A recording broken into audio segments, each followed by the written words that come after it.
Mm.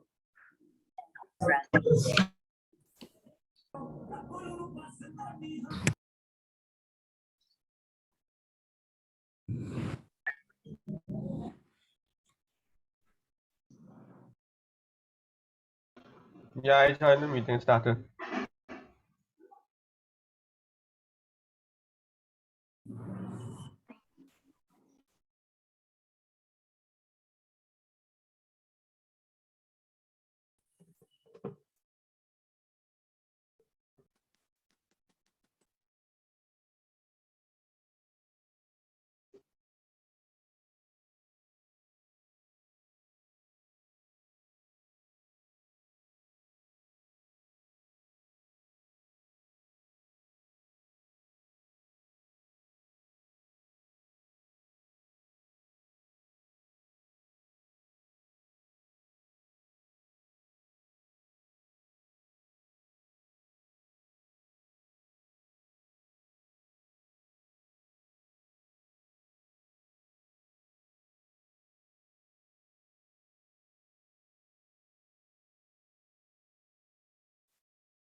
Hi guys, good morning.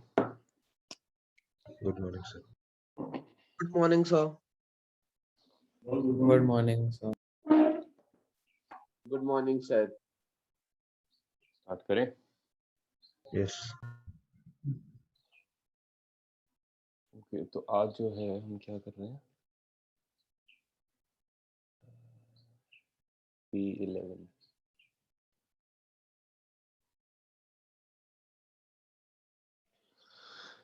ठीक है. तो बेसिकली क्वेश्चंस करेंगे, ठीक है. एंड जो भी कोई थ्योरी रहेगा रिलेटेड तो उसको डिस्कस कर लेंगे with the question itself, right.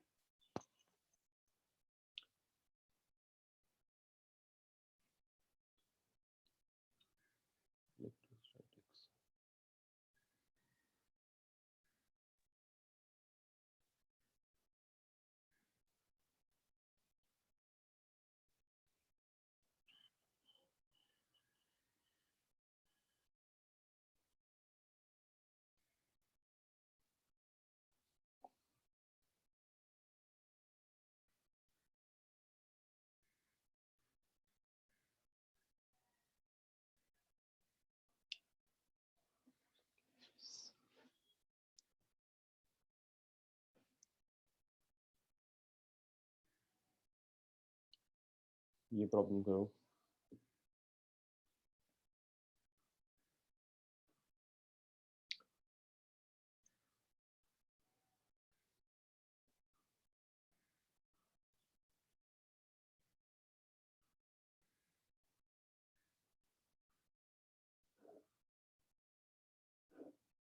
Let's say I have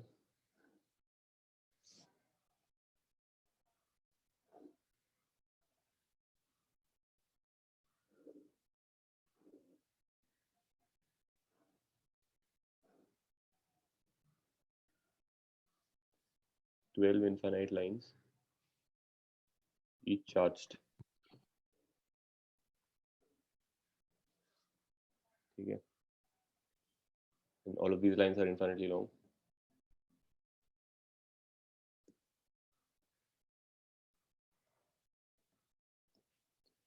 And each of them has a charge density of, say, lambda.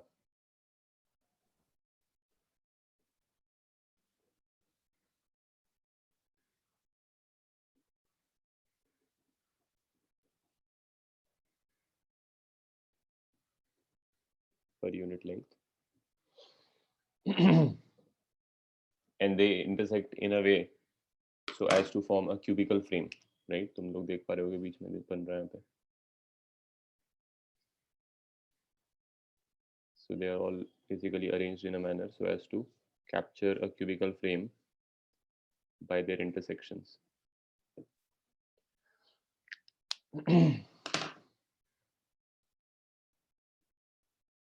Each line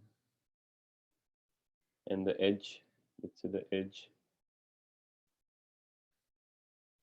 of the cubical frame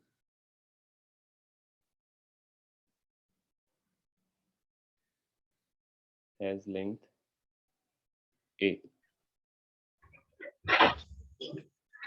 Then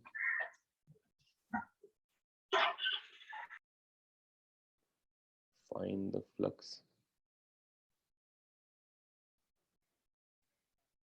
through one face of the frame of the cube. Find the value of the flux through any one face of this cube.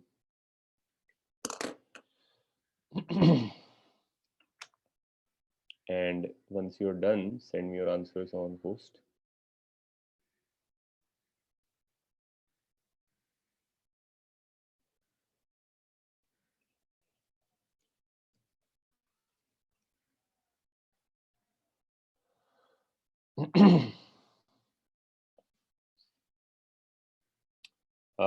Theory. Just you want me to? Do you guys want me to go in the sequential order and do theory also? Yes. Yes, Yes, sir. sir. Yes. So, Okay. Yes. ठीक है.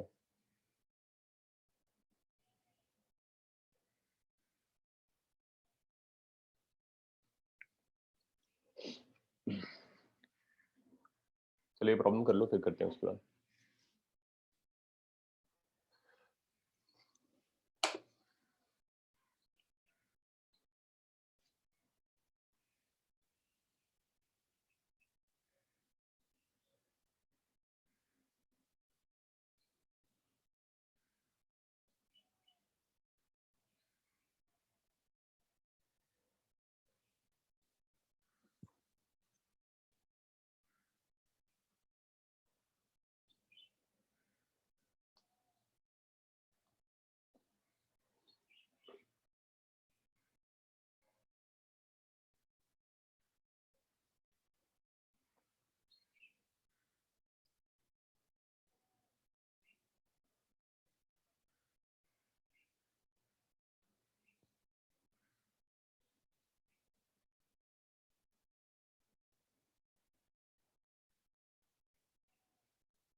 नहीं, Ashok correct नहीं है, सिद्धांत correct नहीं है.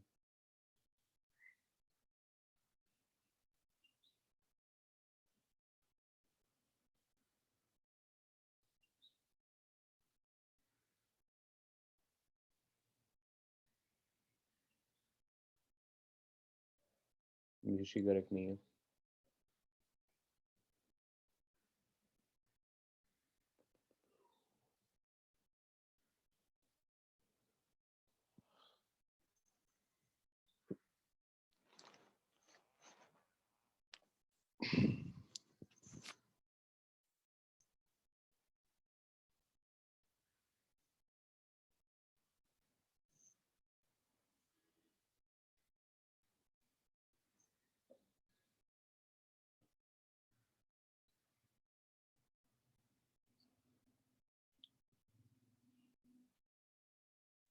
Aryan correct नहीं है, देवांश करेक्ट नहीं है.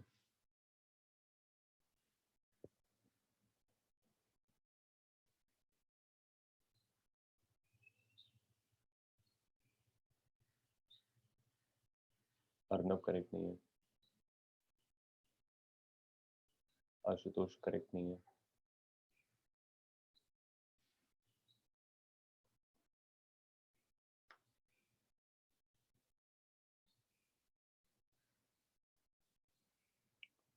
मुक्ता करेक्ट नहीं है. अमन करेक्ट नहीं है.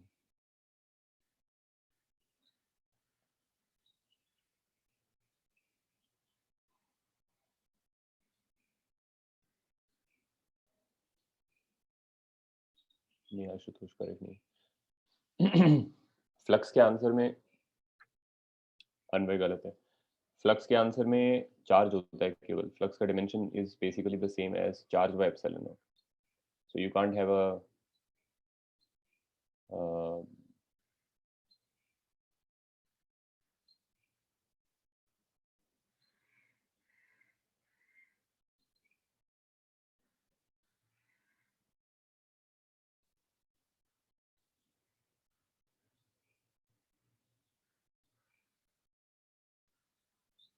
these are all infinite lines, right? They're all infinitely long.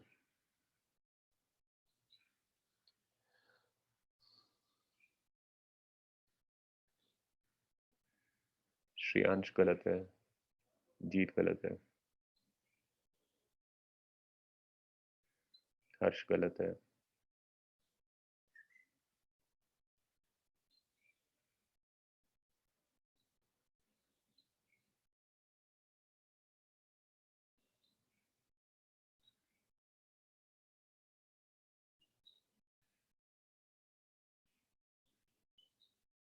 Nishi correct है भी,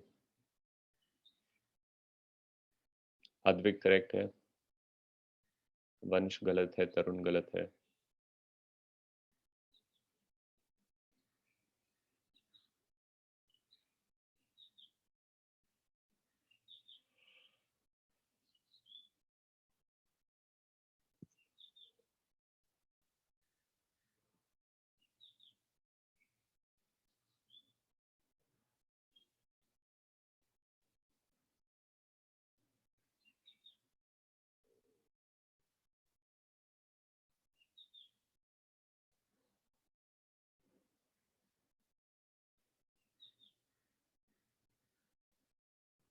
Sir, could you solve? ठीक है सॉल्व करता हूँ।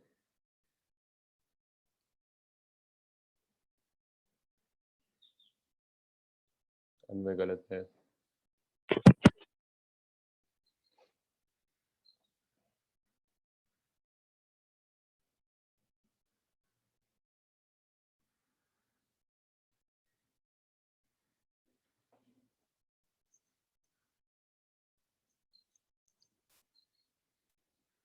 ये वाला प्रॉब्लम तुम लोगों ने किया होगा ना, जिसमें एक क्यूबिकल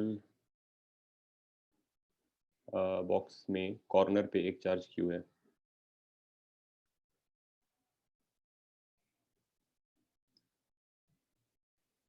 अशोक गलत है, सेतु गलत है, निखिलेश आंसर्स होस्ट पे भेजना है। इसको करने का लॉजिक ये रहता था कि हम इमेजिन करते थे क्यू को फ्री स्पेस में, सो उसका जो इलेक्ट्रिक फील्ड है वो सब तरफ जा रहा है, राइट, रेडियल फील्ड है, सिमेट्रिक फील्ड है। 3D में the idea would be that this would be sitting, सिद्धांत गलत है, that would be sitting at the corner of a single cube और एक सिंगल चार्ज क्यू का टोटल फ्लक्स जो जनरेट होगा वो तो क्यू बाय एप्सिलॉन नॉट होगा, because that's the right hand side of Gauss law, right, यही quantity को हम फ्लक्स कहते हैं।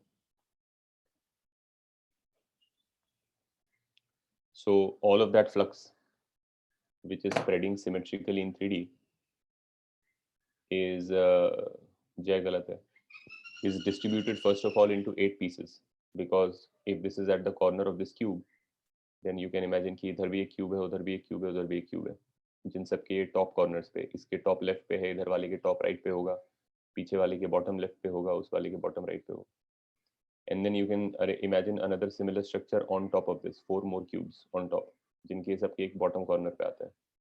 Essentially in 3D a point is shared at the corner of 8 cubes, तो इसका फ्लक्स बाय 8 किसी एक क्यूब में जाता होगा। फ्लक्स को अगर if you have trouble visualizing flux, like what is meant by the flux through one face or whatever, then one intuitive way of thinking about flux is that flux is like as if the charge is shooting bullets, right?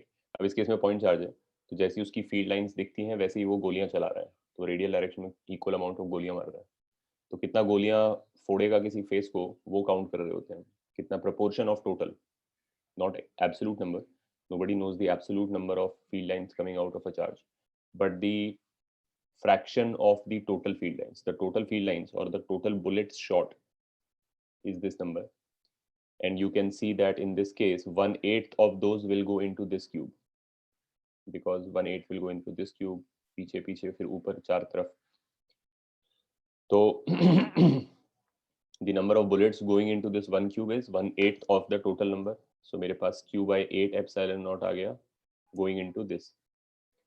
Now when they come into this they will strike 3 faces symmetrically because the cube has that kind of symmetry. ये जो सामने face देख रहे हैं, ये जो face देख रहे हैं और जो नीचे फेस देख रहे हैं, the 3 faces that none of those bullets will hit is are the 3 faces जिनका कॉर्नर पे क्यूब लाई करता है, ऑब्वियसली अगर ये फेस है, सॉरी चार्ज लाइक, अगर ये फेस है और यहाँ चार्ज है और वो ऐसे गोलियां चलाता है, तो ऑब्वियसली इस फेस को फोड़ता हुआ गोली वो नहीं चला सकता है जिसके कॉर्नर पे वो बैठा है. Any bullet that it fires will simply slide on that face, will not pierce that face, right? So because that charge is shared between this top face, this left face, and the behind face, none of those get hit by any bullets. So these three get hit by bullets, and by equal number of bullets, because relative to that corner, these three are completely symmetric. Cube को थोड़ा अगर तुम सोचोगे तो समझेगा कि उस corner के relative, if you grab the cube from here and suspend it under gravity, then these three faces will be the bottom three symmetrically oriented like this. And so when it shoots these q by 8 epsilon number of bullets into this cube, they are split into 3 equal parts hitting each face. So then there is an additional factor of 1/3 per face. And that's your answer for this problem. So similar reasoning यहाँ पर भी करनी है, except instead of a point charge, now you have a line charge. Right? So how I does a didn't line... get the 1/3 in the left side diagram. You got the 1/8 part? Yeah. So 1/8 part is coming into this cube from the corner. Yeah. And now if you take a cube and you grab this corner, a cube is basically what? You have these, let's imagine you have these 3 edges and you have 3 more edges. So if I put them, I can imagine one corner being formed here. I mean, I'm taking these 3 edges, the ones which share the charge, right? So the charge is here at this corner. And then imagine this opposite corner, the body diagonal opposite corner. And so I'm Yes, taking sir. these 3 edges also with my fingers. These 3 and these 3 are symmetric relative to each other. Symmetric in the sense that if you're looking down from here, from the charge point of view, this would be the bottommost point you would be looking at. Yes, sir. And these 3 are coming out completely identically from there, all of them at 90 from each other. Yes, sir. So looked at from above, if you were the charge here and you were looking down, you would see these 3 mutually perpendicular lines going completely symmetrically in 3 directions. And so naturally, Yes, sir. these 3 faces would also look symmetric to you. Yeah. Yes, So sir. whatever bullets you are shooting are going to strike them equally. There are in Oh, total so that's why 1/3. Correct. Okay. So that's this. Now over here, instead of the field of a single point charge, which is basically a radial field, you will have a cylindrical field, or rather you will have 12 cylindrical fields, because the field of an infinite line is going to look like this. So the line also shoots bullets. Imagine a line machine gun, which is shooting bullets in all directions. But it doesn't shoot them up or down, unlike a charge, single charge which shoots them in all directions. The line basically shoots them away from it, right?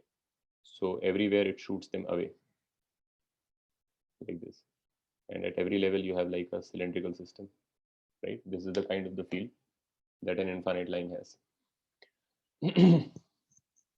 So now if you come back to the situation, and let's say you pick a face, let me say, I think it's easier for you to visualize this if you imagine this as, let's say, the room you're sitting in. So the room that you're sitting in is roughly a cubical structure, and these 12 are the 12 edges where the walls and the ceiling and the floor meet each other, right? So pick any wall, which is the one you want to calculate the flux through, right? So let's say I pick this wall, the one on your right. Then the 4 edges which form this wall cannot shoot any bullets which will also pierce this same wall, because the bullets coming out of those are basically directed away from the lines.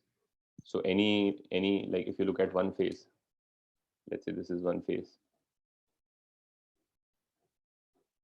and this is the line that makes the face, and we are talking about the flux from this line, or the bullets shot by this line. So since it is shooting them like this, like this, like this, like this, like this, none of them are actually piercing the plane. I mean, if you think about it, it's quite obvious. If you take a square face and you imagine one of the edges is basically just shooting bullets in all directions. The bullets cannot pierce the face itself. It's just not possible that one edge is shooting bullets and the bullets pierce the face. They can slide across the face like this, but they can't actually pierce it. So these four will not have any contribution in the flux through this face. These four also will end up having the four that are perpendicular to this face, because they are shooting bullets perpendicular to themselves. And this face, the one that we are interested in, is also perpendicular to them. So any bullets that these four lines shoot, like this, like that, like this, like that, since the lines are shooting bullets perpendicular to themselves and our face of interest is also perpendicular to the lines, the bullets shot by these lines are parallel to that face. They will simply move parallel to that face. They can't go through the face. So these four also have no contribution whatsoever to the flux through this face. So the only four candidates are actually the four edges of the opposite face, those four. And those four will shoot equal amounts of bullets through this face because it's a completely symmetric situation, right? All these four edges are completely identical relative to this face. So if we can find how many bullets this guy shoots through that face, we can simply multiply that by 4 and get the answer. So the question boils down to how much flux from a single line pierces the opposing face.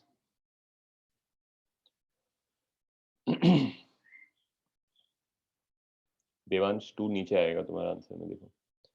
तो उसके लिए imagine this line as a shared edge between 4 cubes. This is one cube will be here, this side, one cube will be on this side, and one cube will be on that side.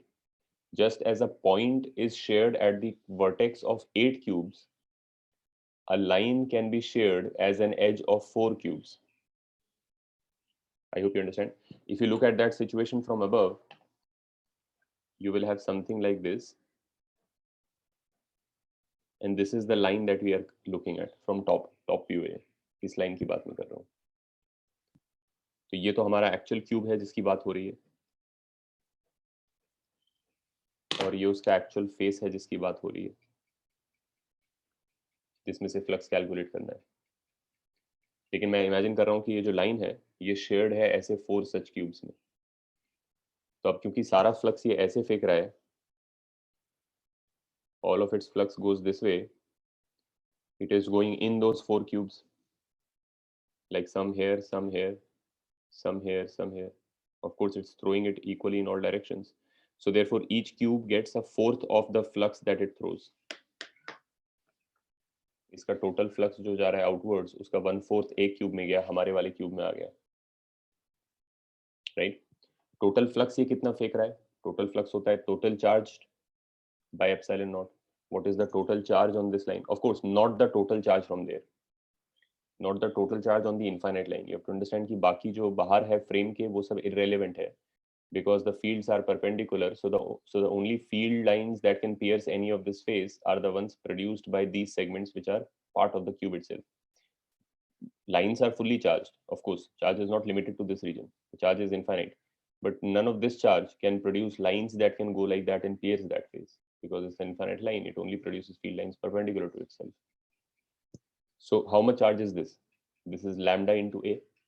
So then how much total flux does it generate? Lambda A by epsilon naught. And we are saying 1/4 of that comes into R cube. So divide by 4. Now when it enters R cube, you can see that it will not strike this face. It will not pierce this face, again coming parallel to it. If a vertical corner in your room is shooting bullets in all directions, none of the bullets can hit the two walls which share that edge, right? ये edge है और ये गोलियां चला रहा है room के अंदर, तो ये जो दो वॉल्स उसको शेयर करते हैं उनको तो गोली लग ही नहीं सकती है, और ना ही फ्लोर को लग सकती है और ना ही सीलिंग को लग सकती है, बिकॉज ये गोलियां ऐसा चला रहा है, ऐसे ऐसे ऐसे. So the only two walls that can get hit are these two opposite walls, the two vertical walls, which basically, like, if this is the edge which is shooting bullets, and this wall over here and this wall over here. So in my drawing, this wall and this wall can get hit, and they're symmetric with respect to this edge. So they both get hit by equal number of bullets. So in the room came a total flux of lambda a by 4 epsilon naught. Then each phase got a half of it. And then I must not forget the fact that the whole analysis that I just did has to be done for this edge, this edge, this edge, because all four of these shoot flux through this phase. And the analysis is identical. So I can simply multiply 4 to it. And that's my answer. ठीक है, समझा ये? किसी को कोई doubt है इसमें? Sir, I had like another method, or like should I say? बोलो। So there are like 12 sides to the cube, and each line charge has like shares its charge with 4 of them. So the total charge inside the cube, we can say it is 12 into a lambda by 3, and okay. each of the side Fair is identical. Fair enough. So we'll divide by 6. Correct. Fair enough. ये भी correct है. ये basically what he's saying is that there are 12 edges, each has lambda a charge, but how much of that charge is within that cube? So that take that proportion, then multiply by the total number of edges, and then divide by the total number of faces, and then you'll also get the answer. Arnav क्या कह रहा है? We can also do by considering a Gaussian surface just enveloping the cube, and so now the total charge includes this 12 lambda m, so flux through one face would be 1/6 in symmetry, but answer नहीं, 1 second. Just enveloping the cube, and so now the total charge enclosed is 12 lambda a. Fair enough. And so flux through one face would be 1/6 of that.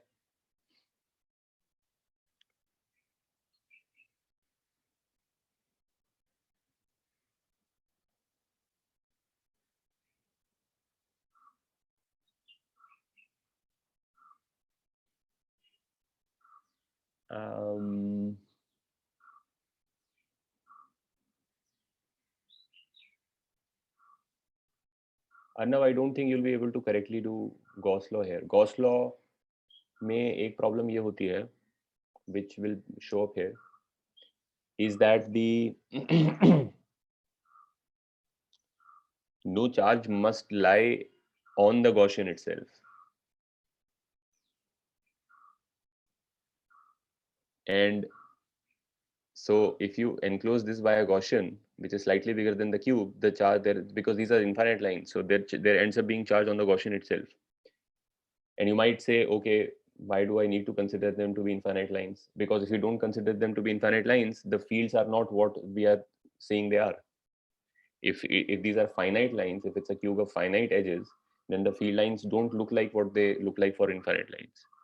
So if I want that field, I have to take them as infinite lines. But if they are truly infinite lines, then I can't make a Gaussian surrounding this cube where no charge lies on the Gaussian. Right? Okay. Okay, so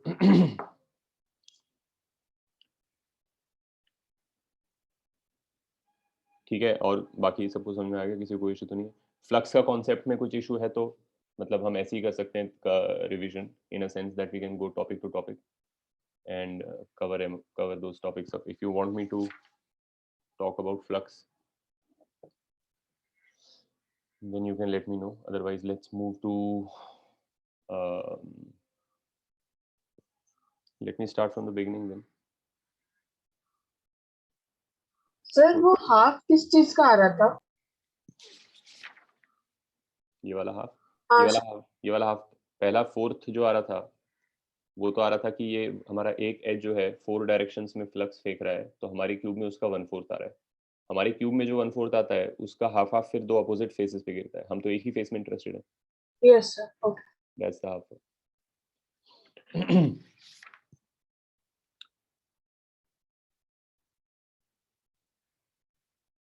question ही कर लेते हैं, actually उसी से theory cover कर लेते हैं. I think better तो वही रहेगा, मुझे भी ये लग रहा है, right? Instead of starting from the scratch and then going over those.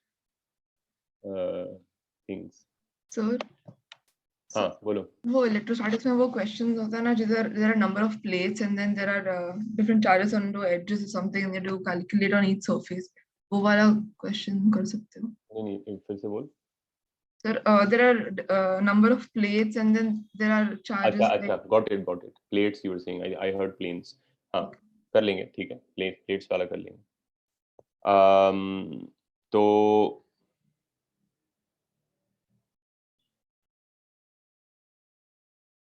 let us do a problem based on that and then I'll explain the concept also in general. Plates का.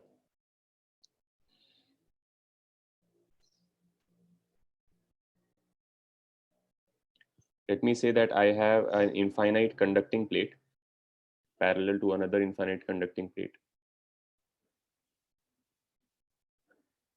ठीक है. And this is the middle line. This is not a plate or a plane or anything, just the line. And the total separation between the two plates is d, 2d.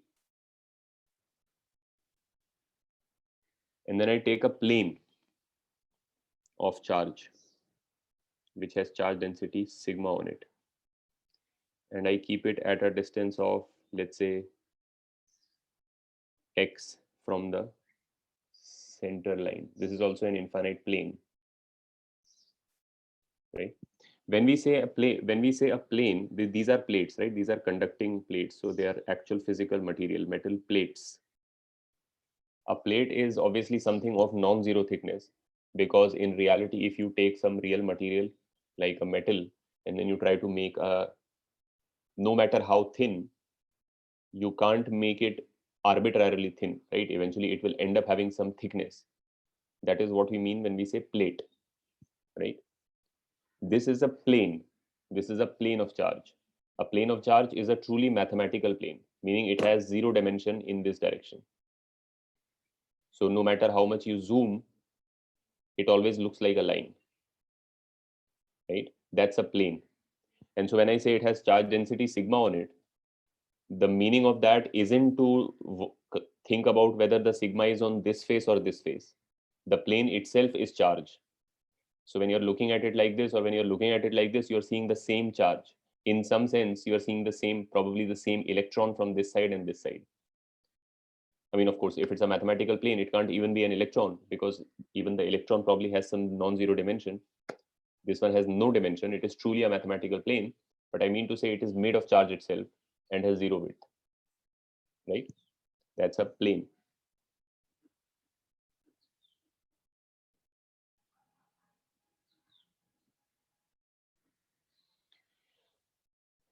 And all three of them are infinitely large.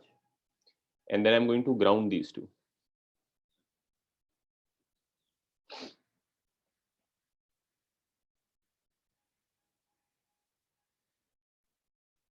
Ayush ठीक है, वो वाला भी कर लेंगे. Sphere के अंदर cavity वाले केसेस भी ले लेंगे. ठीक है, I am going to ground these two. तो एज अ प्रॉब्लम तुम लोग पहले फाइंड करो, फिर इसमें जो थ्योरेटिकल पॉइंट्स हैं वो डिस्कस कर लेंगे. Find the charge density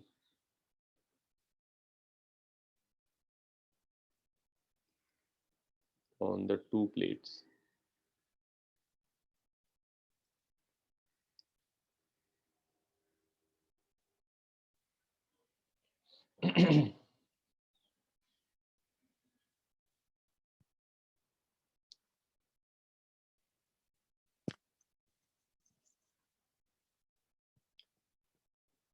So when you're telling me your answer, let's call this the left plate.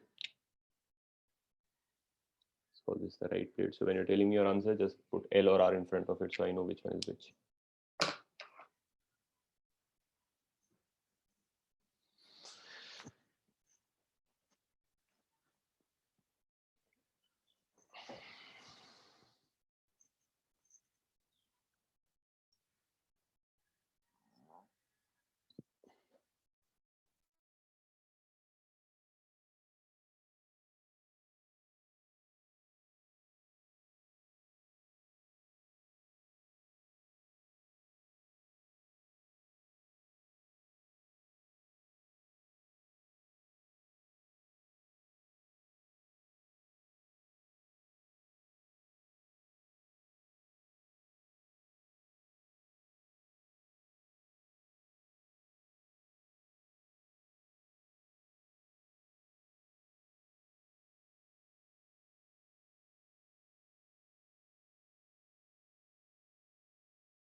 Brian correct answer है.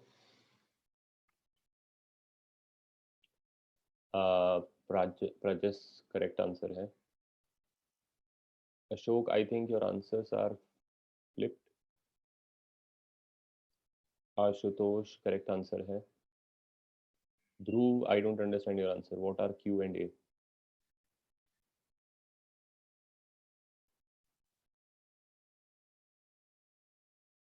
मेधांश करेक्ट आंसर है.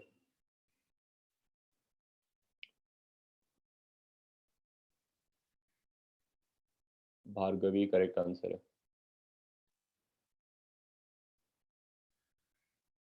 जय करेक्ट आंसर है.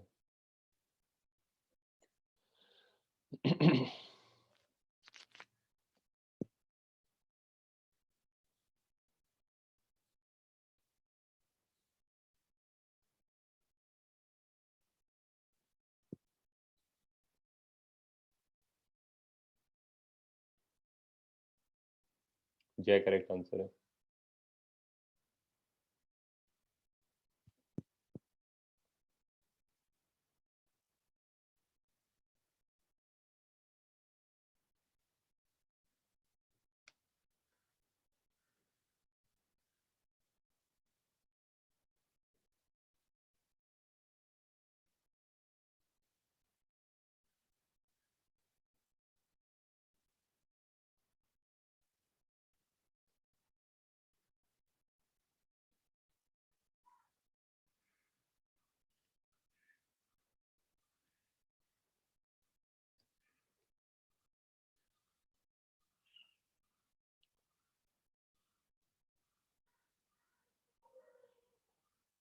निशी करेक्ट है, एक्सेप्ट डिनोमिनेटर में डी आएगा. हाँ सर, मैं बस भूल गई लिखना. ठीक है. हिंट चाहिए किसी को?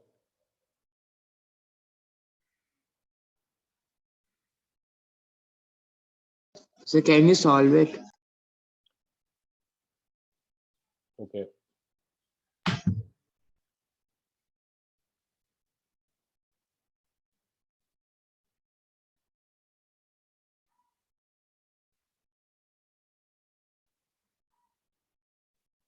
Let me give a hint first to all of you.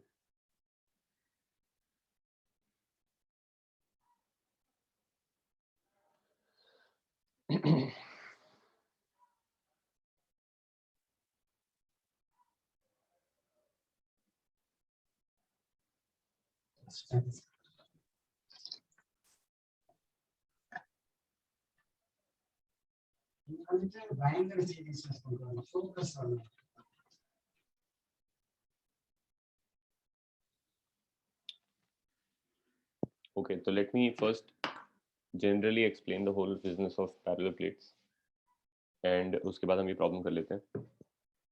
तो पैरेलल प्लेट्स का सिस्टम जो होता है उसमें दो टाइप का सिचुएशन हो सकता है तुम्हारे सामने. एक हो सकता है कि there is a set of parallel plates and each has some charge on it, maybe 0 also, and then you are asked to find the charges on all the faces.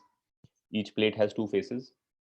There is one on this side and one on this side, and the charge on any one face is basically like a plane of charge. So each plate is like two planes kept really close together, right? Now, but before that, let me go back to like a very basic idea about electrostatics, which will clarify this thing of parallel plates, or in fact any set of conductors. Is that when we talk of in electrostatics, when we talk of charge, so if I say मेरे पास मान लो +4 coulomb charge है कहीं पे, ठीक है, maybe a point charge of 4 coulomb, and then I draw the electric field. So of course the electric field looks like a properly symmetric radial field pointing out and going all the way to infinity. Why do we say it goes to infinity?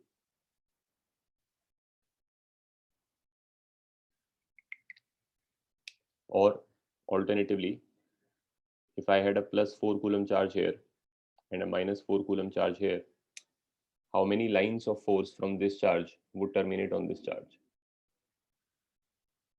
what proportion? Let's say it shoots out 1,000,000 lines of force. Then out of those, how many would end on this versus how many would go to infinity?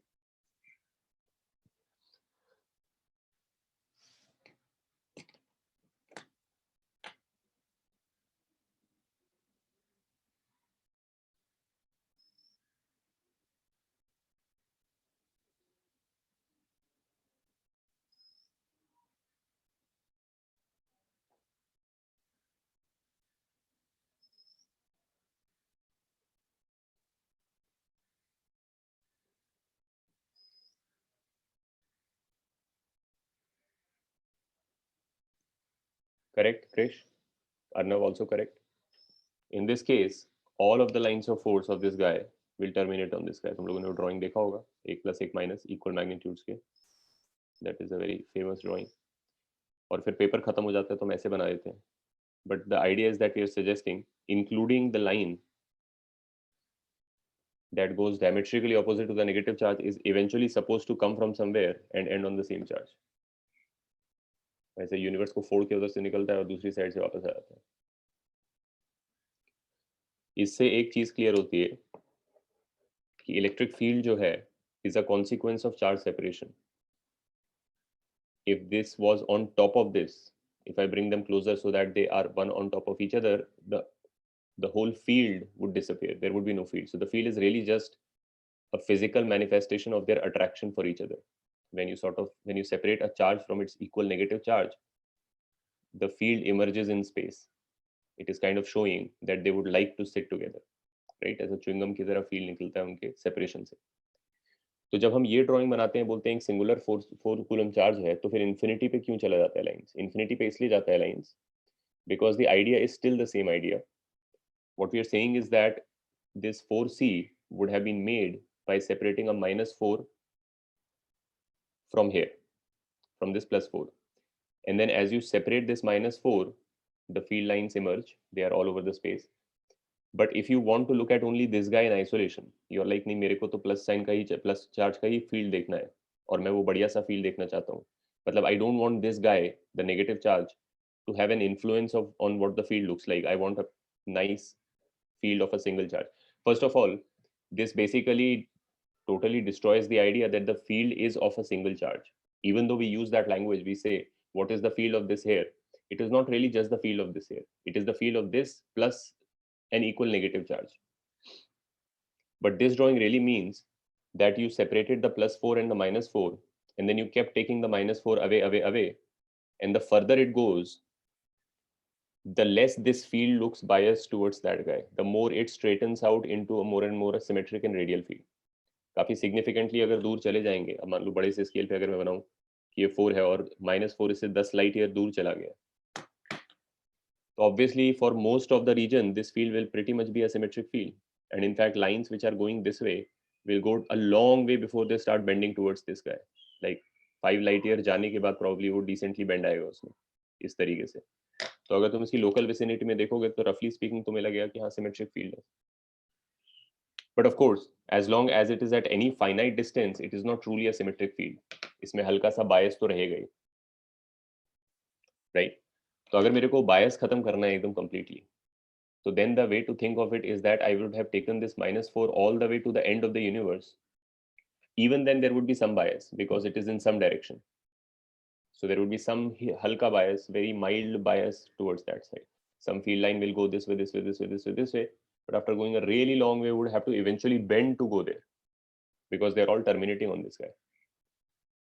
So to not have that at all, I would have to not only take this guy to infinite distance, I would have to then make a paste out of it and smear it uniformly on the surface of the universe, in the sense of the walls of the universe. If the universe is finite, then I'm taking this -4 to infinite distance and then making a fine paste out of it, which I'm spreading uniformly in all directions. It doesn't have to actually go all the way to infinity. It can go very well to a finite distance, but be uniformly spread.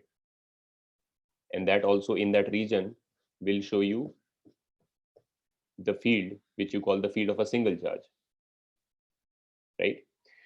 So when we say that the lines are going to infinity, they are not really going to infinity. They are going to the -4, which is waiting at infinity for these +4 number of lines. ठीक है? So keeping this idea in your head that the lines have to terminate on an equal negative charge basically means that if you now start with, let's say, a system of parallel plates,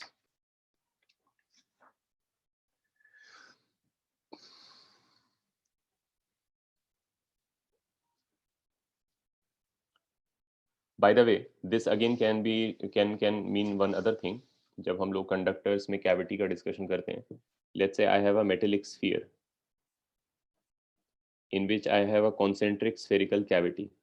ठीक है, this is a metal spherical shell, solid metal, जिसमें से मैंने cavity कर दिया है concentric, perfectly spherical.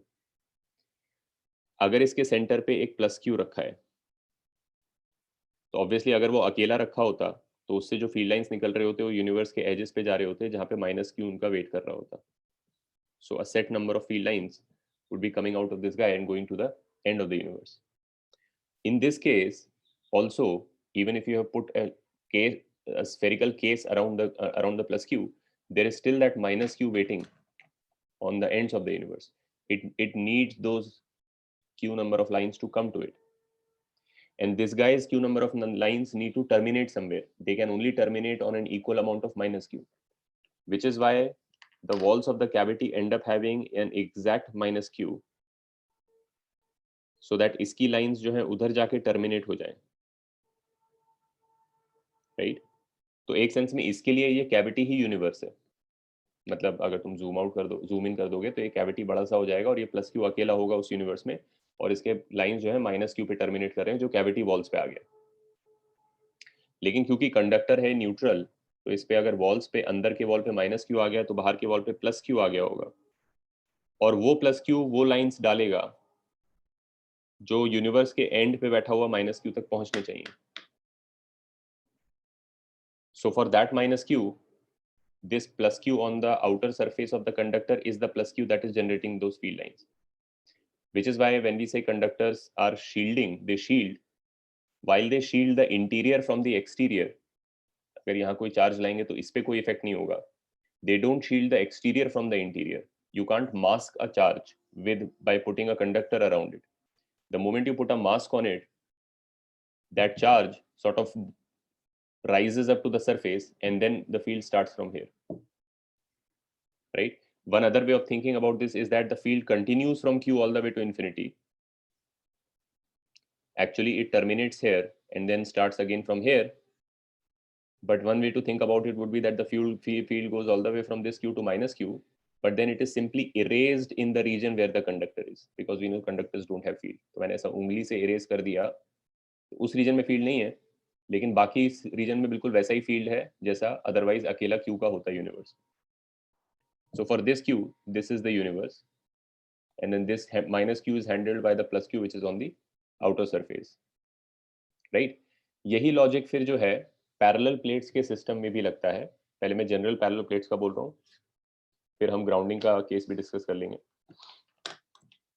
So when you take a system of parallel plates, you realize that you're always told that these are large plates. By large basically is meant infinitely large. So when you have an infinitely large plate, right, then obviously it cuts the universe into two non-communicating regions. If it's truly infinitely large, then there is no getting around that plate because you can't reach its edges. कोई भी infinite plate जो है वो पूरे universe को दो अलग अलग पीसेस में कट कर देगा, जिनमें से तुम एक से दूसरे में नहीं जा सकते हो, राइट? तो अब जब तुम एक सिंगल प्लेट को कुछ चार्ज देते हो +q, तो ऑब्वियसली +q बनाने के लिए तुमने इसमें से -q सेपरेट किया होगा, तो वो -q यूनिवर्स के वॉल्स पे बैठा होगा. जब तुम +q इस पे डालोगे, और क्योंकि अज्यूम्ड है कि ये ऐसे तो इनफाइनाइट है, तो इसके ये वाली जगह पे कोई चार्ज नहीं आ सकता है, तो सारा चार्ज या तो इस फेस पे होना चाहिए या इस फेस पे होना चाहिए, यानी यूनिफॉर्म फील्ड्स ऐसे जाते होंगे. तो दोनों फेसेस पे इक्वल आना चाहिए बाय सिमेट्री, बिकॉज इधर प्लस क्यू आ जाएगा, इधर प्लस क्यू सॉरी बाय 2 आ जाएगा, सो दैट इसकी फील्ड लाइंस जाके इधर माइनस क्यू बाय 2 पे टर्मिनेट करते होंगे और उसके फील्ड लाइंस जाके उधर माइनस क्यू बाय 2 पे टर्मिनेट करते होंगे. ये वही सिचुएशन है which I was talking about for a single charge, right? But now when you have a set of plates, let's say I have a set of plates and I have given them plus q, minus 3q, and plus and nothing, or plus 5q, let's say. And the question is, find the charges on all 6 faces. Left face, right face, left face, right face, left face, right face. तो तुम लोगों को पता होगा, अगर नहीं पता है तो मैं बता देता हूँ ये चीज कि the way you do it is you first add up the total charge, which is 5 plus 1 6 minus 3 3 plus 3q is the total charge on the system, the net charge, and then you divide by 2 and put it on the outer faces. So what you do is you say इनका सबका sum जो है वो तो 6q है, उसको half कर दो, सॉरी 3q है तो उसको हाफ कर दो, तो हाफ जो है वो आउटर फेसेस पे डाल दो सबसे पहले, और फिर चार्ज कंजर्वेशन कर दो कि इस पे अगर टोटल क्यू है तो 3q/2 इधर है तो माइनस q/2 इधर होता होगा, इस पे टोटल 5q है जिसमें से 1.5 उधर है तो 3.5 इधर होता होगा. And the other logic is that opposite faces must have equal and opposite charge. This also follows from the same reasoning. All of the reasoning is basically the same. That if this has minus q/2, you must have plus q/2, and then again you can conserve charge here. So you will find that this one will automatically end up having the correct charge. The total will be minus 3q/2. Opposite faces will have equal and opposite charge, and the outermost faces have the total charge by 2. Why do they have the total charge by 2? They have the total charge by 2 because a set of 3 plates, and obviously these are some finite separations, right? कुछ भी होगा 10 meter, 8 meter, but the plates are infinite, the universe is infinitely large. So at that scale, the separation between them will be pretty much insignificant. I mean, the more you zoom out, you can make it arbitrarily small, that separation. So जो अंदर का story है वो irrelevant होता जाएगा. Ultimately, it is basically like a singular plate whose outer surfaces are this and this, just like this plate has the outer surfaces as this and this, right? And since you have a totality of 3q/2, sorry 3q, there is some minus 3q on the walls of the universe, क्योंकि जब तुमने q लाया होगा तो minus q भी लगाया बनाया होगा, उसको तुमने अलग कर लिया होगा, माइनस 3q के लिए प्लस 3q अलग कर लिया होगा, 4q बन गया, प्लस 5q के लिए माइनस q. तो ऐसे कर करके जो उसका नेगेटिव चार्ज था वो तुमने हटा दिया इस सिचुएशन में से, वो यूनिवर्स के वॉल्स पे चला गया. So that's expecting its total 3q lines of charge to come to it. And once you look at it in this scale, then by symmetry, both sides must get an equal minus 3q/2 charges. And so therefore the outer faces have to get 3q/2 and 3q/2 so that enough number of field lines go all the way to infinity. Interior में वो manage हो जाएगा. Interior में हमेशा opposite faces पे equal and opposite field आएगी, क्योंकि interior में वो खुद अपने आप में एक यूनिवर्स है. The interior is a universe in itself.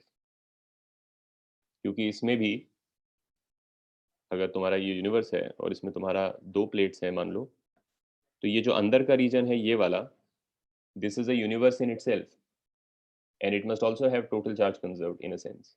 If it has some plus Q on this face, तो इसका माइनस क्यू तो कहीं होना चाहिए, वो जो लाइन इसकी टर्मिनेट जहाँ होंगी तो वो इसके सामने है, क्योंकि ये लाइंस और कहीं जा नहीं सकती. That's a self contained universe with a total charge of 0. So this is a self-contained universe with a total charge of 0. This is a self-contained universe with a total charge of 0. तो वो हट गए, कहानी खत्म. तो बचा क्या हमारे पास? वॉल्स पे माइनस 3q, तो इसीलिए हमारा जो कंडक्टर है उसके एक्सटीरियर सरफेसेस पे ये एक ही कंडक्टर है और यही इसके एक्सटीरियर सरफेसेस हैं, क्योंकि इधर से तुम अंदर तो घुस नहीं सकते, जगह नहीं है. So एक सेंस में it is like a singular plate and the outer faces have 3q/2 each, which is total by half. Right? That's the way you do it for this situation. When none of them are grounded. Right? Now, if any one of the plates is grounded, what happens then? What is the meaning of grounding? I guess तुम सबको पता है grounding का मतलब ये है कि उस पर्टिकुलर कंडक्टर का जिसको ग्राउंड किया है उसका पोटेंशियल हमने फोर्स किया है to be zero. It is not allowed to. In a system of conductors with some arbitrary charges and with no connections to anything else, they will take whatever potential comes. Like it's a self-adjusting situation. They have to rearrange charge and find the best. Eventually, they are trying to minimize their energy. So they will find the best possible configuration of charges, which is in this case, this. And each one will have some potential. We don't know what that potential is, but they will have some potential, which is not zero necessarily. We can't say that any of them have zero potential. They might or they might not. But when you ground any one of the plates or two of the plates or any number of the plates, you are forcing it to take zero potential. तो पहले तो single conductor अगर है, मान लो एक conductor है, ठीक है, कॉपर का लंप है, इस पे मान लो कुछ चार्ज है, right? So it has a non-zero potential. Zero being at the edges of the universe. Potential will fall as you go away from the conductor, right? Now, for example, अगर ये sphere होता तो इसका potential होता plus kq by इसका radius, which is bigger than zero on the potential is like height, so it would be higher in potential, and potential would fall towards the ends of the universe, towards infinity, right? Because there is a field going all the way. If you connect it to the earth, there are two ways to look at it. One way to look at it is that connecting it to the earth means I want to have zero potential here, which is the same potential as infinity. And since these two potentials are equal, if I move in this region, I must not encounter a field, because if you move in a field, you generate a potential difference. Moving in a field produces a potential difference. When you go with the field, you are going downhill in potential. So if you have put this to earth, which means you are forcing it to take the same potential as infinity, including the earth, sort of, then you can't have any field in this region, right? You can't have any field in this region, because if you had a field, then the integral of that field, which is potential, you know that delta V is negative integral of EdR from one place to another place, would be non-zero, but you want a zero. Another way of looking at it is again using the analogy of conductors and all.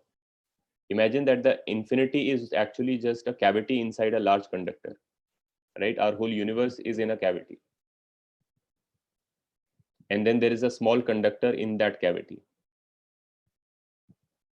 And you put some charge on it. तुम्हें पता है ये concept, cavity के अंदर charge, तो negative charge इसका equal amount of यहाँ रखा हुआ है. What do you think happens if I take a conducting wire and connect it to the wall? All the charge will The charge basically, Charge because will this is travel and then will become zero. correct. You have some plus q on this conductor. It's a small lump of conductor, not in physical contact with the walls of the cavity. And the conductor walls have an equal amount of negative charge. And of course, positive charge wants to go to negative charge. That's the whole point.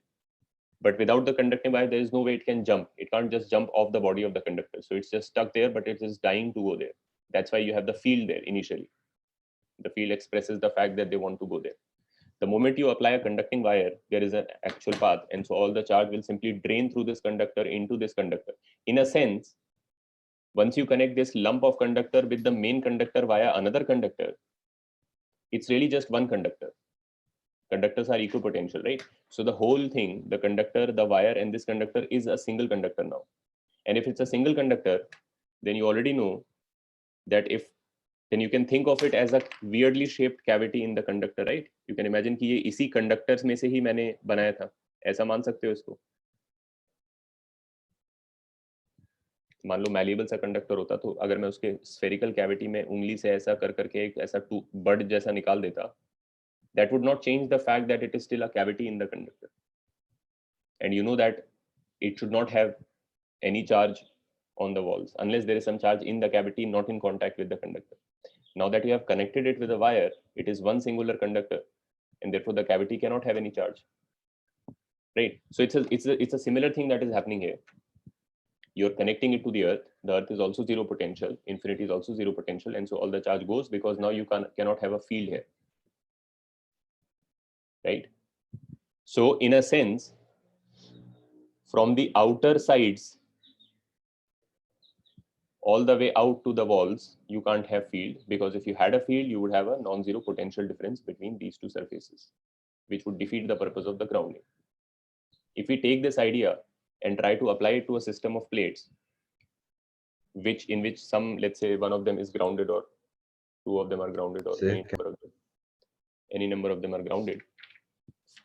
इसी को ले लो, मान लो ये distribution आ चुका है, ठीक है। अब मैं बोल रहा हूँ कि मैं इसको ग्राउंड कर दूंगा, इस वाले को, इसी को भी कर देंगे ग्राउंड। तो ग्राउंडिंग से क्या होगा कि एक सेंस में ये जो करेक्ट, एक सेंस में ये जो पूरा कंडक्टर मैंने बनाया, ये जो यहाँ पे मैं एक्सप्लेन कर रहा था, इन 3 को जब तुम zoomed out व्यू में देखोगे तो ऑलमोस्ट इंटीरियर खत्म हो जाएगा. Now this is like a cavity in a conductor. These two are cavities in a conductor, and these are the outer faces of the conductor, and you have on top of it grounded it. इस conductor में भी अगर अंदर cavity होती तो उसमें भले ही कुछ होता है नहीं होता. ऐसे सोचो कि मेरे पास एक स्फीयर होता, उसके अंदर कैविटी होती, इसका रिजल्ट बताओ मेरे को. इसके सेंटर में प्लस क्यू होता तो इसके इंटीरियर वॉल्स पे माइनस क्यू होता और इसके एक्सटीरियर सरफेस पे प्लस क्यू होता. Yes sir. इसको ग्राउंड करने का आउटकम क्या होता? बाहर वाला प्लस निकल जाता. Correct. This would drain into the ground because once you have zero charge here, you will not have any field going from here to infinity, which is fine, which is as it should be, because now this is a zero potential. Interior में कोई फर्क नहीं पड़ता. That's a universe unto itself. Right? अंदर में field है, preserved है, वो तो होना ही चाहिए, क्योंकि वो अगर अंदर का भी walls का charge disappear हो गया तो ये plus q क्या करेगा? इसकी lines किधर जाएंगी फिर? So that minus q remains on the wall, makes no difference to it. But from the outside, the universe's view of the thing is that it is an uncharged object. Interior का तो वैसे भी बाहर कुछ effect होता नहीं है. I mean, in the sense of the field of this and the field of this are zero everywhere outside this cavity, right? So from an external person's point of view, a conductor with a cavity with balanced charge or no cavity at all are identical from an exterior view. So then from an exterior view, what happened is that all the charge disappeared. So in this case also from the exterior view, all the charge on the exterior must disappear. So from here also, from the exterior view, since the universe cannot look into this gap, which is a cavity now, the charge on the exterior surface must disappear as soon as you ground, which is why these two are going to go away. Right? Of course, अब अंदर का भी change करना पड़ेगा मुझे, adjust करना पड़ेगा उसके हिसाब से. But I will start by saying that now you have zero charge here, because from the universe can only see if either from here or from here.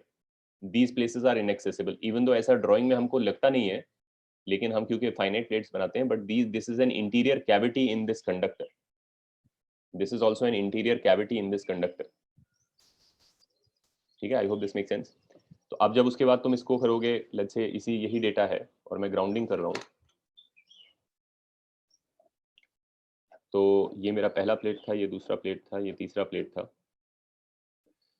इसको मैंने ग्राउंड कर दिया तो automatically 0 0 on the outside. And then जो plate किसी चीज से connected नहीं, उस पे चार्ज भी कंजर्व होना चाहिए. तो लेफ्ट प्लेट से स्टार्ट कर लो, उस पे टोटल प्लस क्यू था, बाहर तुमने 0 डाल दिया तो अंदर माइनस क्यू होना चाहिए, और अंदर माइनस क्यू है तो ऑपोजिट फेस पे उसका ऑपोजिट होना चाहिए. ये भी तुम्हें पता है क्यों, वही लॉजिक है. ये एक सेल्फ कंटेन्ड यूनिवर्स है. मतलब देखो, ऑब्वियसली इसका फॉर्मल तरीका तो ये है that you draw a Gaussian surface like so in this intermediate region whose two vertical faces are within the conductors and the horizontals are like this. And then since there is no flux out of that region because they are inside the conductor, and there is no flux out of these regions because the field is horizontal, total charge in the Gaussian must be 0. Therefore, this face must have the same negative charge density as this has positive. That's the formal way of saying the same thing. What I'm saying as this being a self-contained universe with its own charge neutralized is the same thing as saying Gauss law proves that opposite faces must have equal and opposite charge. ठीक है? और दूसरा मेरा middle वाले पर था I didn't get why the leftmost plate should have 0 charge on the outside. That plate isn't grounded, right? It is not grounded, but from the universe's point of view and taking a very zoomed out picture, this is a singular conductor, this is an exterior, this is an exterior, and these are cavities within the conductor. Okay. Yeah, got it. Right? So as a whole, because this region is anyway inaccessible, Yes. there is no meaning to what is going on here. There is no meaning to what is going on here. There is no meaning. So in a way, in a very sort of a warped way, this is the total conductor, and these are the exterior surfaces, and these are the cavities. And so the exterior surface must have net zero charge, which is what we are basically saying. Okay. Right? So minus q इस पर है और total minus 3q था, तो I think minus 2q इधर आ जाएगा और minus 2q इधर आ गया तो plus 2q इधर आ जाएगा. अब now you would have noticed that the total charge on this is not conserved. It used to have 5q initially, and then it was grounded, and now it has plus 2q, which is fine, because if you ground it, there is no need for it to be for the charge on it to be conserved. It can freely communicate with the earth, which is an enormous store of charge. So it can take any amount of charge so as to reach the condition of having the entire conductor grounded, in a sense, at zero potential. Another thing to realize here is that the total charge on the conductor, when I say conductor here, I mean to say the whole thing now. This is my conductor, is zero. Once you ground any of the plates, the total charge on the conductor becomes zero. It is simply an extension of this idea. ठीक है? Ayush middle rod को करोगे तो भी same situation है, makes no difference, doesn't matter whether you ground this और this और this, the total charge on the conductor must become zero. So which means you would have 0 0 outside, and then you would do conservation of charge on these two since you are not grounding this, and this would exchange charge with the earth in order to adjust so that you have total charge of 0. So of course the values will change depending on which you ground, but the main idea, which is that you must have 0 on the outsides and total 0 on the conductor, will not change. ठीक है? Does this make sense?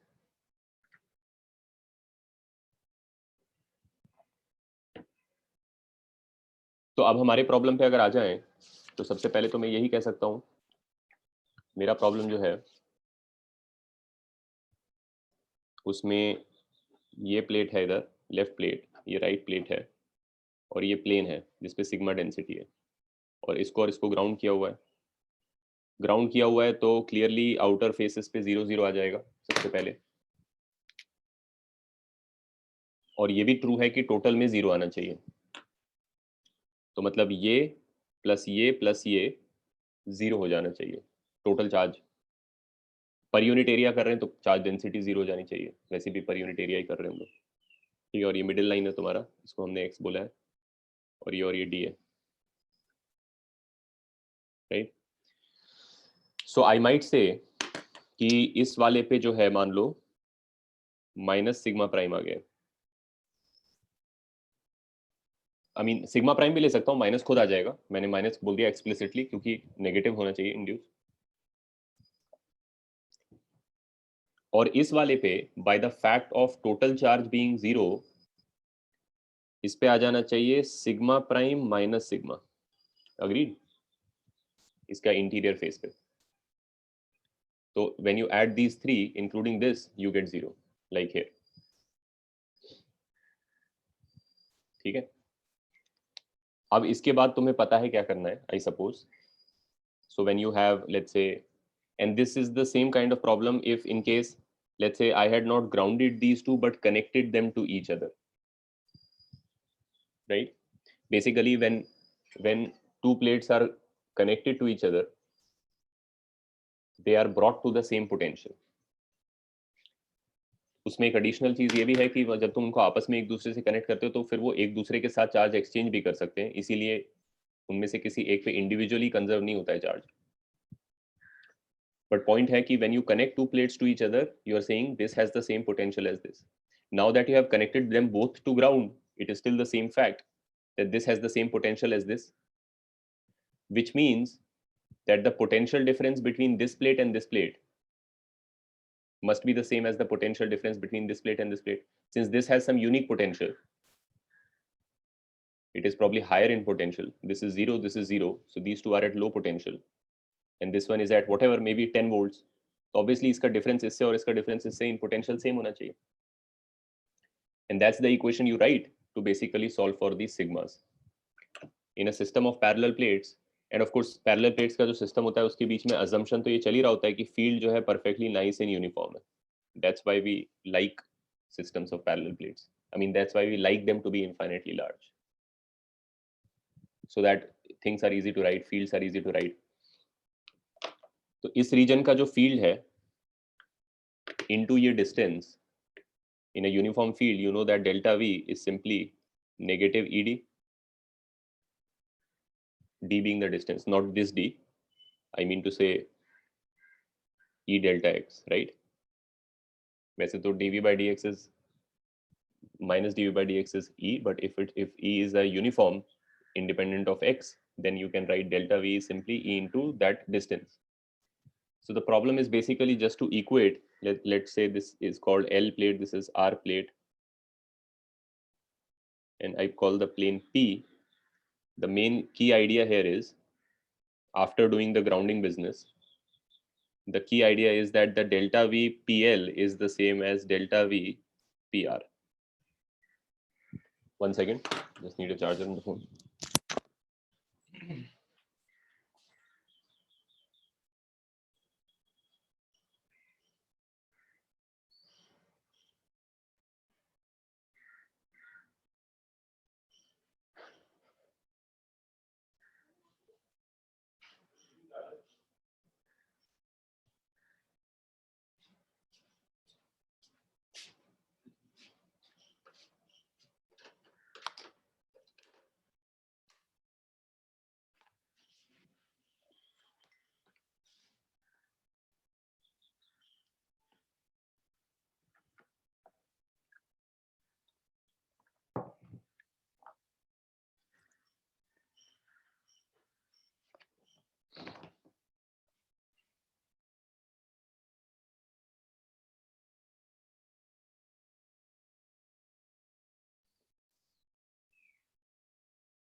Anvay, I don't understand your question. Are you saying this density should be equal to that density and opposite in sign? Sir I mean दोनों sigma क्यों नहीं होंगे, minus sigma? दोनों minus sigma नहीं होंगे मतलब because you are saying बीच में sigma है तो it will induce a minus sigma here and a minus sigma. Yes sir, like that. नहीं हो सकता वैसा. एक तो for obvious reasons that you agree that the field here and the field here cannot be equal. I mean, yes, because the potentials are equal, potential differences are equal. I mean, that's the starting point. This is at 0, this is at 0, this is at whatever V. So this is a potential difference of V, this is a potential difference of V. Now, since these distances are unequal, the fields in these regions have to be unequal. yes sir. And if you had both minus sigma and minus sigma, you would have identical fields in this region, right? Okay sir.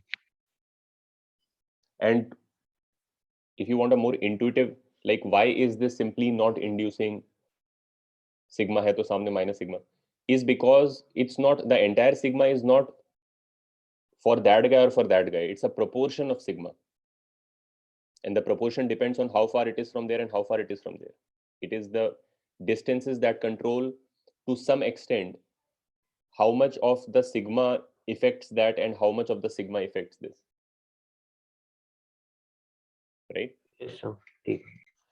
तो अब ये तो equation तुम लोग लिख ही लोगे. इस region में कितना फील्ड है टोटल? टोटल फील्ड निकालना ट्रिवियल है. Gauss law. अर्नव बोल रहा है इनफाइनाइट प्लेट्स हैं तो field is just sigma by. नहीं Arnav, okay. Are you saying here the field is sigma by 2 epsilon naught? Because it's sigma hai. That's just the field of this plane. Acha, okay. Something else then?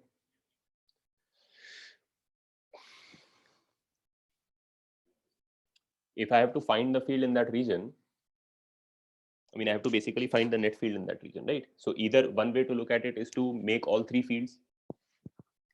इसका field दोनों तरफ sigma by 2 epsilon naught, sigma by 2 epsilon naught, इसका field अपनी तरफ sigma prime by 2 epsilon naught by 2 epsilon naught, इधर से भी होगा, और इसका फील्ड होगा sigma prime minus sigma by 2 epsilon naught इधर और इधर। इस रीजन में ये तीन फील्ड्स का सम 0 आ जाएगा खुद ही, और इस रीजन में भी 0 आ जाएगा। इस रीजन में इफेक्टिवली इसका जो फील्ड है इधर सिग्मा बाय 2 एप्सिलॉन नॉट, और इसका जो फील्ड है sigma prime by 2 epsilon not, वो एड अप होंगे वेक्टोरियली, और इस रीजन में भी एड अप होंगे ultimately, which is the same as saying that if you apply a Gauss law here with partially inside this conductor and partially outside this conductor, and since Gauss law gives you the net field, you would have sigma prime by epsilon naught in this region. Is this point clear to all of you? अगर तुम ये green वाला square को बड़ा करके देखोगे तो यहाँ कंडक्टर है और इसके सरफेस पे नेगेटिव सिग्मा प्राइम है, और इस रीजन में कुछ नेट फील्ड है। नेट फील्ड मतलब सब कॉम्बिनेशन से बना हुआ फील्ड है, वो जो भी चार्जेस हैं दुनिया में। तो जब यहाँ पे गॉस लॉ लगाओगे पार्शियली अंदर पार्शियली बाहर, तो तुम बोलोगे whatever this E is in the left region, और गॉसियन का एरिया बोल दो क्रॉस सेक्शनल एरिया ए, तो E L into A equals to sigma prime A by epsilon not. तो वो sigma prime by epsilon not हो गया। EL is the net field in the left region. It is a combination of all three fields. Similarly, ER in this region will also turn out to be sigma prime minus sigma by epsilon naught, which is a combination of all three fields.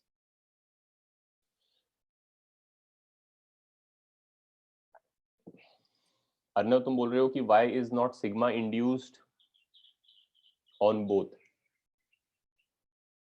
Sigma will be induced on both in case these are not grounded.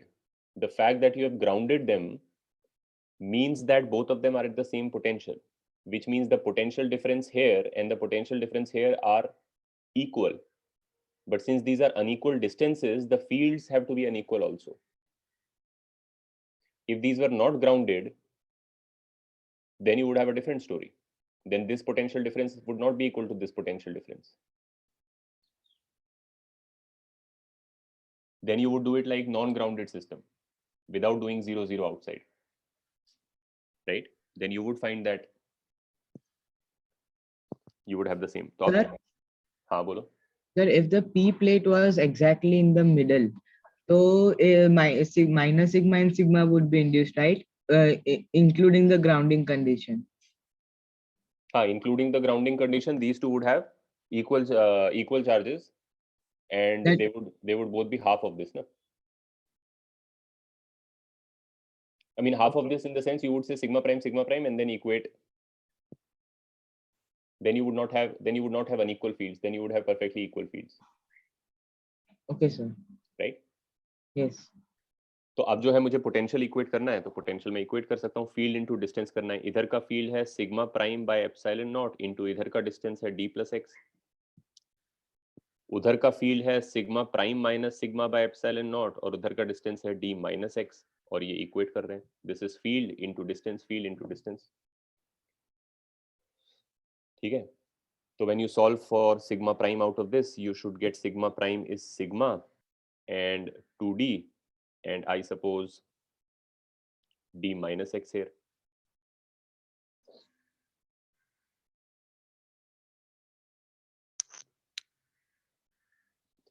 And the density, and so negative of that, and the density on that side should be sigma prime minus sigma should be d plus x by 2d times sigma.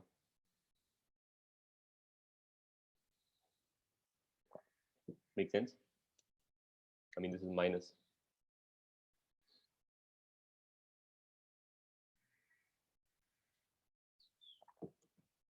ठीक है?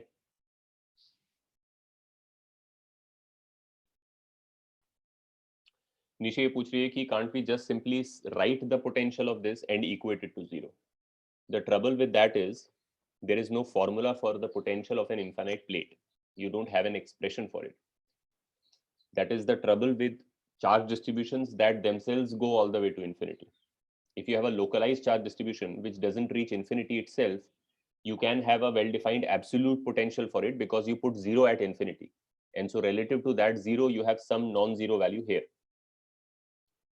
But if your charge distribution is itself infinitely long so that it goes and touches infinity somewhere, then there is no way you can set an absolute potential for this charge distribution. There is no expression which you can write which is equal to the potential of this. You can only write its difference from some known value. Now in this case, I don't even know the potential of this. But I know that whatever potential it has is a unique number. And so saying that these two are at the same potential is equivalent to saying that they are at the same potential difference from some common potential. I know none of the three potentials. I mean, I know these two are 0, but I don't know what the value of this is. So to equate them, either I could have said, okay, set this to 0, equate this guy's individual potential to 0, which is what it is, but there is no way I can write the potential of an infinite plate, right? You can write it for a sphere. You can write it for a cube probably also. If you have a cube and you put some charge on it, even though you don't know the formula and even though it's impossibly hard to calculate it, it will have some unique value of potential, because technically the meaningful thing is the potential difference between two things. And when you set reference 0 at infinity, then you can have an absolute value for some localized charge distribution like a cube or a sphere or whatever. But for something which is infinitely long, you can't have, there is no way to write that potential, absolute potential. So the next best thing is to say that its potential difference from some common thing is the same. Okay, sir. Okay, makes sense. And another variation on this problem would be. Sir. So 1 minute. Sir, how did you wrote that bottommost right thing? This? This and the right side of it. This is just this rectangle. And what I have here is actually, so if you think about what you have here, is you have one plane with minus sigma prime on it, one Yes, sir. plane with sigma on it, and one plane with sigma prime minus sigma on it. This is the plane. And this plane is the right face of this plate. And Yes, this plane is the left face of this plate. Now, if I have a plane, by symmetry, it has equal fields on both sides. It's a plane. Yes. Right? So, इसका जो field है वो ऐसा हो गया, both ways, sigma by 2 epsilon naught, sigma by 2 epsilon naught. How do you find it? You put Gauss law and you put unequal, you put a Gaussian which is extending equally on both sides. And you say E comes out of here, E comes out of here. So 2EA equals to sigma A. That's why you get E equals to sigma by 2 epsilon naught. The same thing you would do here, assuming that this is the total of negative charge. Its field, this field also extends through all of space, by the way. This field also extends through all of space and comes at this guy like this. And that's sigma prime by 2 epsilon naught and sigma prime by 2 epsilon naught. And similarly, this guy's field, if I had a different color, let me draw in black, would also be extending all the way, assuming this is negative charge, like this, and that would be sigma prime minus sigma by 2 epsilon naught and sigma prime minus sigma by 2 epsilon naught. So if you add up these three in this gap, you would get this field. Thank you, sir. But the direct way of doing it, which is what I've done here, is to come to the surface of this metal plate and just right outside that surface pick my Gaussian so that it is partially in the body of this plate. And since conductors have zero field inside, I know no flux comes out of here. And since these are infinite plates, the field between them is purely horizontal. So therefore no flux comes out of these faces. So the entire flux is here. And in Gauss law, the field that you write is the net field. So automatically Gauss law is picking the net field there. You should not think that Gauss law में लगा रहा हूँ तो यहाँ पे केवल मेरे को सिग्मा प्राइम का फील्ड बता रहा होगा. वो इस रीजन में जो भी नेट फील्ड है, field is a property of a point in space. It doesn't care whether it's formed by this charge or a combination of all the charges. When you say what is the field here, the only measurable quantity is the net field. So when you apply Gauss law, it is automatically picking the net field there. It just ends up being related only to sigma prime.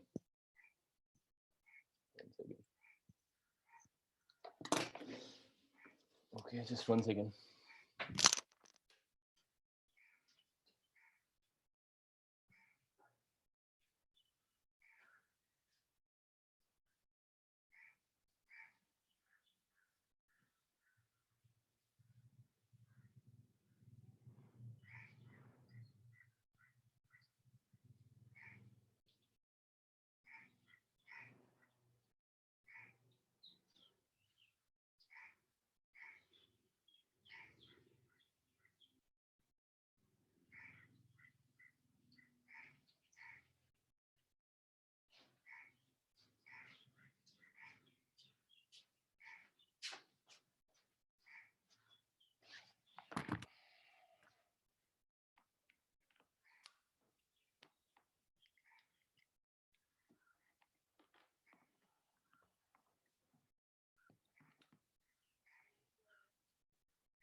Sir, are you giving a break till 9:45?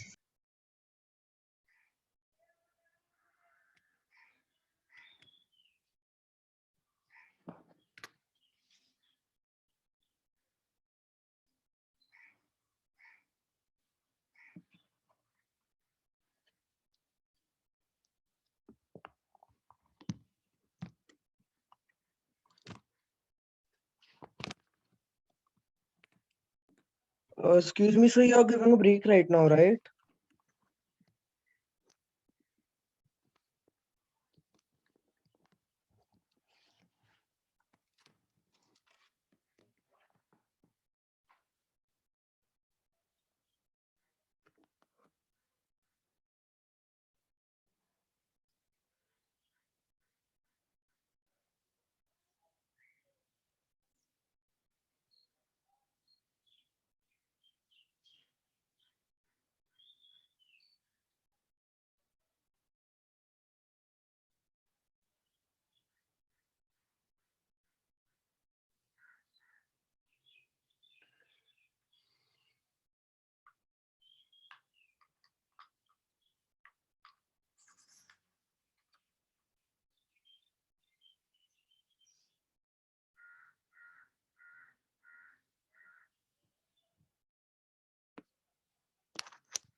Is this visible to all?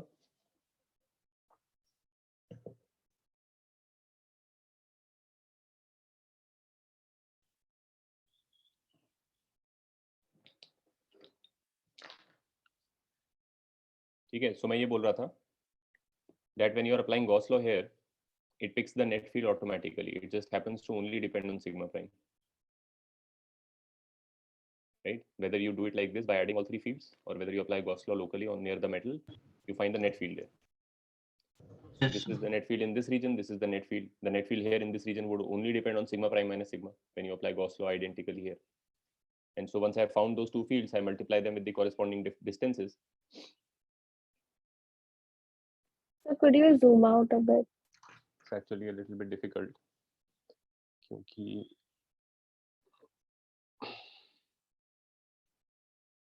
अभी ठीक है? Yes, sir.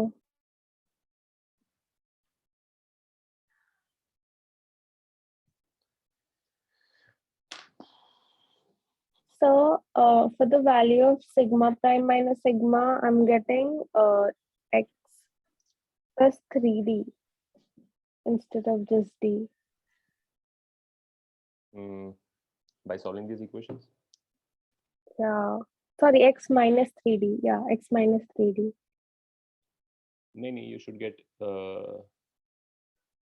Sign का इसमें problem होगा ना. ऐसा कर लो इसको. You have to be careful about the signs. Let us say that this is plus sigma prime. Negative charge आना होगा तो खुद ही आ जाएगा. ठीक है. and if that is sigma prime, then this is sigma minus sigma, then this is minus of sigma prime plus sigma, correct? Yes, sir. Right?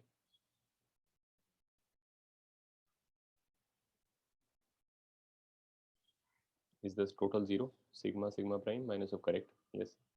And then in this region, you would write it this way, and over here you would have to write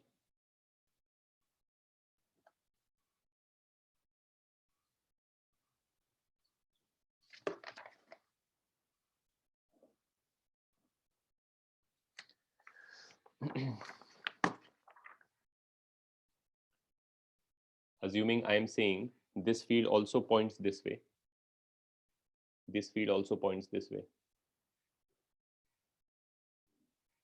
right?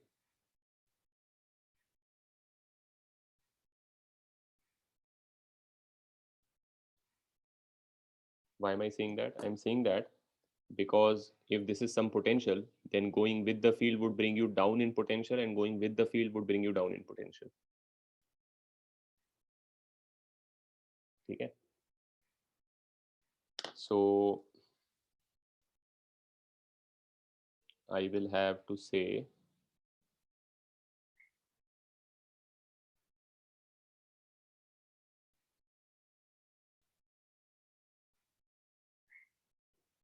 sigma prime b plus x equals to sigma prime plus sigma b minus x. Right, so if I do 1 plus sigma by sigma prime, I will have d minus x by d plus x. Then I would have So did we remove the minus sign because of the direction? Because of the direction. The magnitude is basically sigma prime plus sigma by epsilon naught. The minus sign tells me that this field points this way. I'm just trying to correct for those signs, right? So -1. So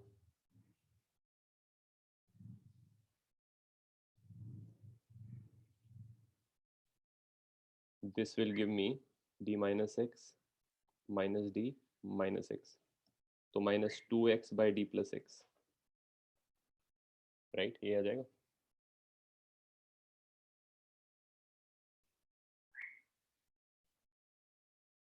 I think that's not correct. I will have to say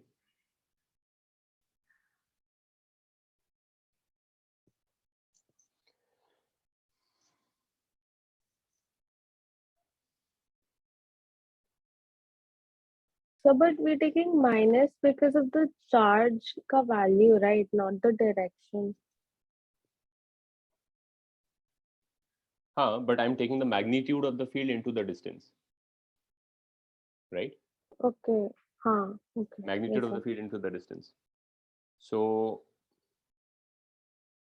but I think I have to take a minus sign here still. Because if sigma prime is a negative number, then this is a negative quantity, but this I'm taking as a positive quantity by force. So either of them has to have a negative sign on it, I feel. मतलब मैं magnitude equal to magnitude कर रहा हूँ ना. तो minus sign आएगा because एक sigma minus sign prime आएगा. is also. Correct. So one of them, if this is purely a magnitude, then this also has to be a magnitude. So either this has to have a minus sign on it. तो ये x minus d होना चाहिए फिर उस हिसाब से. x minus d होना चाहिए. माइनस डी माइनस एक्स, तो -2d होना चाहिए. हाँ, ये करेक्ट है आई थिंक. फिर सिग्मा प्राइम जो है मेरा आना चाहिए d plus X and by 2d sigma with a minus sign. All of this is positive, so this is a negative sign on it. ठीक है? And then the other plate will have a charge of negative sigma prime plus sigma. तो if I do sigma prime plus sigma, then that's sigma minus d plus x by 2d sigma पे minus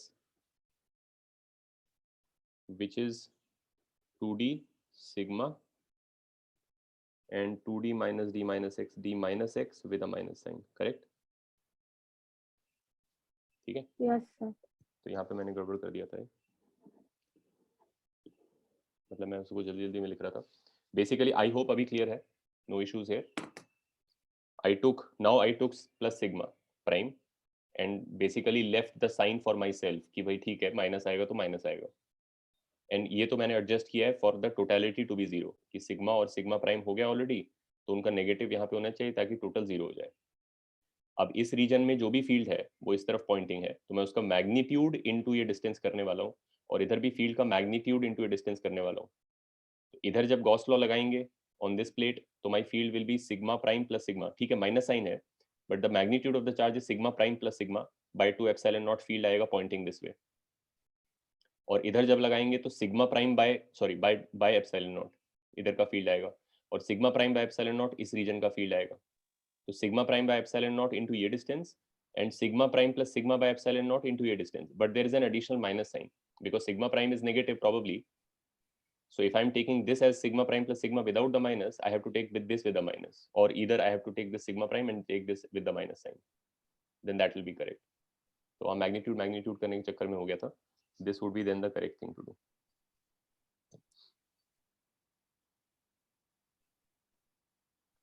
Right? Clear? Alright. इसमें जो है system of parallel plates में एक variation ये है where you are going to connect two plates to each other without grounding either. Sir, हाँ बोलो. so would you be giving a break for some time? For breakfast Yes, we have to take a break. Let's take a break now then. Okay, sir. ठीक है, break लेते हैं. Let's continue at 10. ठीक है.